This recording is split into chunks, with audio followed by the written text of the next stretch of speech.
Hello दोस्तों, this is Kuldeep Kaware और आज हम बात करेंगे डॉक्टर भीमराव अंबेडकर जी के बारे में।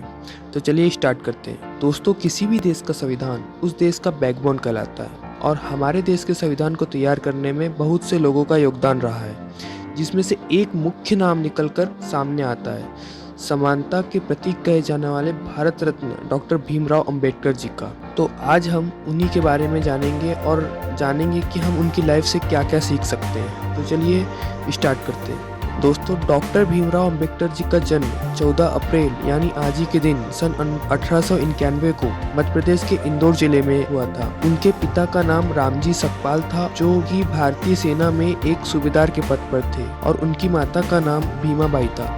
अंबेडकर जी को बचपन से ही पढ़ने का बहुत शौक था, परंतु अंबेडकर जी जो कि एक महार कास्ट से बिलोंग करते थे, जिसे उस समय एक अछूत जात माना जाता था, और उन्हें सार्वजनिक स्थल जैसे मंदिर, स्कूल्स और या कॉलेज में प्रवेश नहीं दिया जाता था। चूंकि बाबा साहब के पिता सेना में थे, इसीलिए उन्हें स्कूल में दाखिला तो मिल गया, परंतु पढ़ाई लिखाई में अच्छे होने के बावजूद उन्हें क्लास के बाहर या किसी एक कोने में बैठा दिया जाता। लेकिन उनके शिक्षक महादेव अंबेडकर बाबा साहब को बहुत पसंद करते थे, इसीलिए उन्होंने बाबा साहब का सरनेम सकपाल से बदलकर अंबेडकर रखा, ताकि उन्हें कोई प्रॉब्लम ना हो जाति की वजह से। अब आगे 1894 में रामजी सकपाल रिटायर हो गए और उनका पूरा परिवार महाराष्ट्र में शिफ्ट हो गया, जिसके 2 साल बाद ही अंबेडकर जी की माता की मृत्यु हो गई और उन्हें कई परेशानियों का सामना करना पड़ा। आगे सन 1897 में बाबा साहेब मुंबई के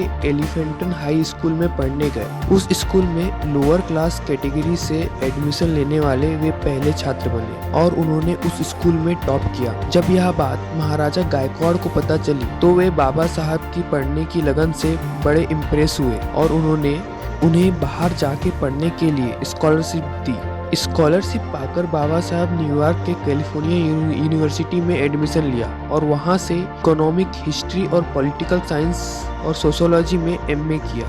आगे लंदन स्कूल से एमएससी और लॉ की पढ़ाई की, फिर पीएचडी कंप्लीट की। उसके बाद उन्होंने एक थीसिस लिखी, जिसके आधार पर बाद में आरबीआई की स्थापना की गई। क्या आपको पता है, बाबा साहब ने 8 साल की पढ़ाई को बस 2 साल 3 महीने में ही कंप्लीट कर दिया था। कहते हैं वे दिन के 21-21 घंटे पढ़ाई करते थे, जिस कारण बाबा साहब पहले ऐसे व्यक्ति बने जिन्हें इकोनॉमिक्स में डॉक्टरेट की डिग्री मिली, और वे पहले ऐसे व्यक्ति थे जिन्हें डॉक्टरेट ऑफ ऑल साइंस की उपाधि दी गई। अब पढ़ाई खत्म करने के बाद बाबा साहब भारत लौटकर महाराजा गायकवाड़ के यहाँ मिलिट्री सिक्योरिटी की नौकरी करने लगे, परंतु यहाँ भी लोग उन्हें as a lower caste treat करते थे। यहाँ तक कि वहाँ का प्यून भी उन्हें फाइल्स को फेंक कर देता, क्योंकि वे एक लोअर कास्ट के थे। इन सब के विरुद्ध बाबा साहब ने लोअर कास्ट के लोगों को उनका सम्मान लौटाने के लिए सत्याग्रह प्रारंभ कर दिया और उन्होंने दलितों के लिए अलग वोटिंग की मांग, परंतु महात्मा गांधी जी ने उन्हें समझाया कि ऐसा करने से देश आपस में बंट जाएगा और हमें आजादी नहीं मिल पाएगी। फिर महात्मा गांधी और अंबेडकर जी के मध्य एक समझौता हुआ, जिसे पूना पैक्ट के नाम से जाना जाता है, जिसके अंतर्गत दलितों के लिए आरक्षण प्रदान किया गया। अब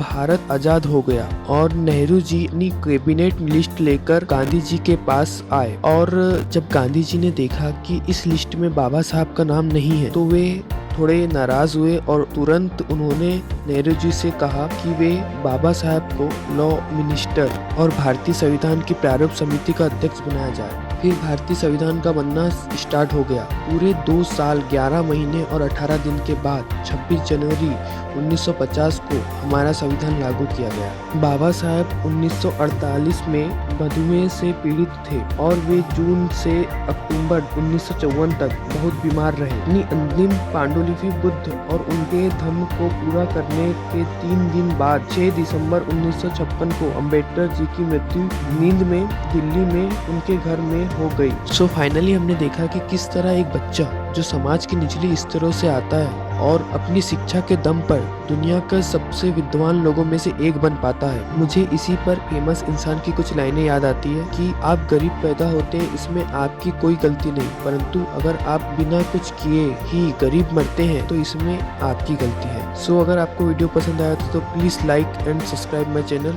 थैंक्स फॉर वॉचिंग।